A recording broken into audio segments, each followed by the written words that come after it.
Alright, Positive Day Delivers. This is Dr. Gigi Dizon from My Change Project. Magandang umaga sa lahat ng delivers natin. And this is the first time po tayo mapanood sa YouTube channel. Thank you very much. Please subscribe. Click mo na po yan, Dr. Gigi Dizon. Nandito tayo sa, ano po, Bataan Doctors. Bataan Doctors Hospital. Yan. We're waiting for the HMO.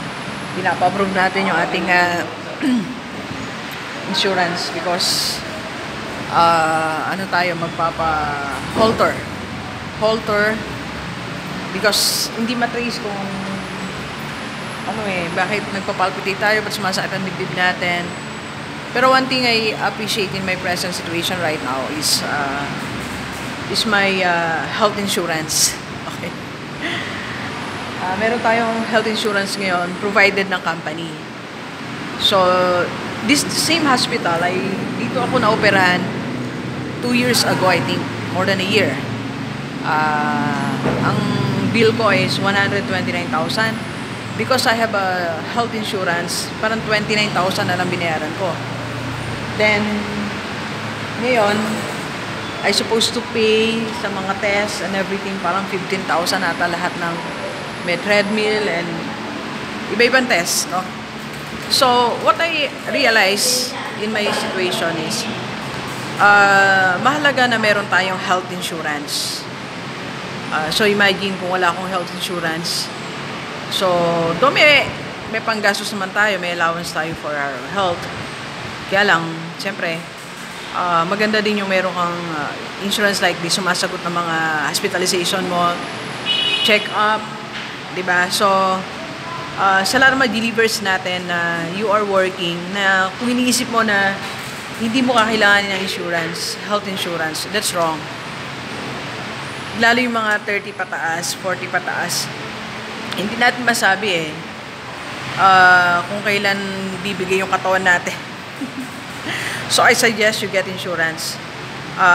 Ngayon, meron ako, pero kumuha pa ako ng isa, yung Kaiser, sa IMG Kaiser.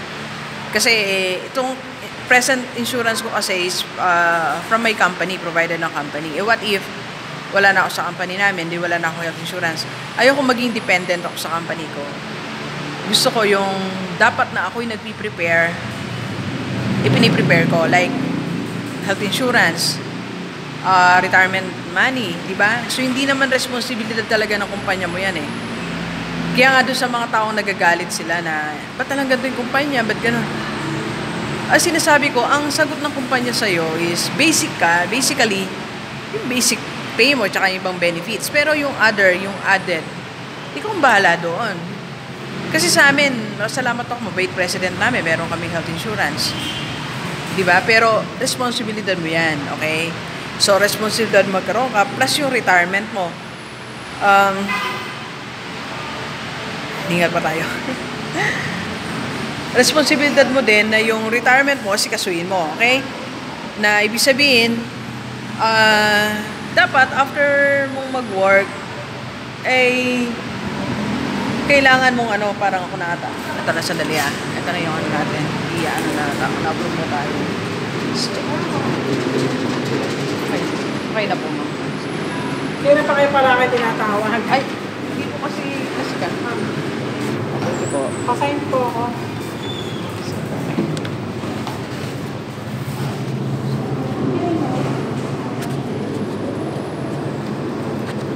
Ito yung sa laboratory. Saan po ako papay-schedule mo? Ano ba, fasting po ba ito? Fasting po siya Ito po. May patay 7. wala. Okay. Kasunod nyo na lang ito Apo. So, igagawin nyo na po yung halter ngayon sa akin. Apo. So, yan. Approve na yung insurance natin. Ito na. So, wala tayong assistant. Yung nurse natin may pasok. So, ito. Magpapalaboratory tayo. Tapos ngayon, yung halter, may ilalagay silang machine. Ito lang paano.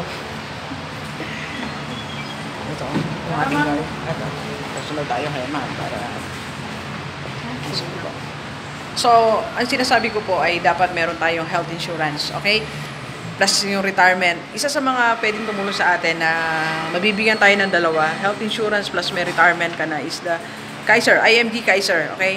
So, kung paano mo gagawin yan, I can assist you. Tawagan mo ko 0939-525-4311 or message mo ko sa aking FB page, Dr. Gigi Sunga, or aking FB account Gigi Sunga. So, para ma-assist ka namin, ma-assist kita ng team ko, paano ka magkakaroon ng health insurance plus meron na rin siyang preparation for your retirement. Alright? So, sige, pupunta tayo sa procedure natin. Okay, so